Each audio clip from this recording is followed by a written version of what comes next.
తమ్ముడు నువ్వు ఇంకెప్పుడు బోర్ల పడతావురా? ఎందుకక్క అట్లా అడుగుతున్నావు?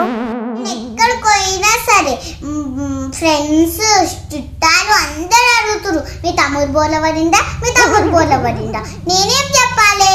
పడతానక్క పడతా. బోర్లవాడు ఎంత కష్టమో నీకు తెలుసా అక్క? ఇట్లా సైడ్కి మరలాలి, అప్పుడు చెయ్యి అడ్డం వస్తుంది, చెయ్యి బయటకు తీసుకోవాలి, బోర్ల పడాలి, మెడని నిలబెట్టాలి, మెడని వస్తుంటుంది, ఆయాసం వస్తుంటుంది.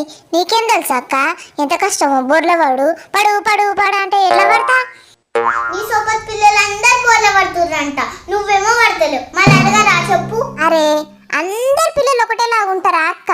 కొంతమంది ఏమో తొందరగా బోర్ల పడతారు, కొంతమంది లేట్గా బోర్ల పడతారు, కొంతమంది పడనే పడరు, డైరెక్ట్ కూర్చుంటారు. గీంత తెలియదు అక్క? అరే ఏం డెవలప్ అవుతున్నది దేశం, కానీ గీంత చిన్న విషయం తెలియదు జనాలకు.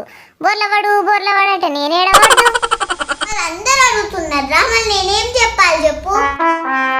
ఇక అక్క మళ్ళీ సార్ ఎవరైనా అడిగిరు అనుకో, మీ తమ్ముడు బోర్ల పడుతుండా అని. పడుతుండు అను. అప్పుడేమంటారు తెలుసా అక్క? మీ తమ్ముడు పాకుతుండా అని అడుగుతారు. పాకుతుండు అని చెప్పు. అప్పుడేమంటారు తెలుసా? మీ తమ్ముడు కుసుట్టుండా అని అడుగుతారు. కుసుట్టుండు అని చెప్పు. తర్వాత ఏమంటారు తెలుసా? నిలబడ్డా అని అడుగుతారు. ఇట్లా ఒకటి ఒకటి ఒకటి అడుగుతూనే ఉంటారు అక్క. నువ్వు వాళ్ళ మాటలు పట్టుకొని వచ్చి నువ్వు కూసో కూసో కూసో బొల్లవాడు పడపడు ఉరుకురుకున్నాడు నడు అంటే నాకేడవుతుంది అక్క.